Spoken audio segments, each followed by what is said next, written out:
actually go down and do the lengths every second or third visit, just so that the client doesn't get blowouts.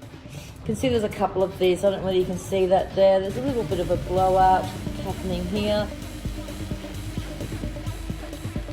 When it's soft like this, we can pull it in. Don't forget to do the drag as you're going down the dread. I don't know whether you saw that on the tutorials, dragging those lumps in. Again, making sure you use your clips. Coming under here, you can see there's quite a bit of hair that's joined together here at the base. Just popping your finger through and you can see those little bits there. That's what I like to do. Grab your scissors and just cut near to the dread so that you've got plenty of that flyaway length to put into the base. So that's a nice.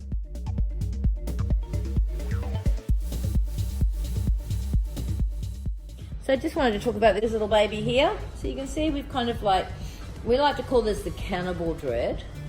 So I don't know whether you can see that or not. It's actually completely started to kind of eat itself up. The dread starts to go like this, and then eventually it will turn on itself until you get this kind of little lump like this, and you often see that. This hasn't got that bad.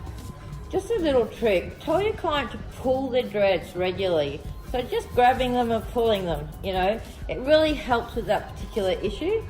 With this one at the bottom, I'm just going to kind of pull this little bit out with the hook and re-dread it, just so that it's not going to fold in on itself. So you can see it's just a tiny little bit at the bottom here. Make that nice and straight. Like that. One is because your client is going to be very uncomfortable. And the other is the new hair. A new hair, when it's growing from the base, is very fragile.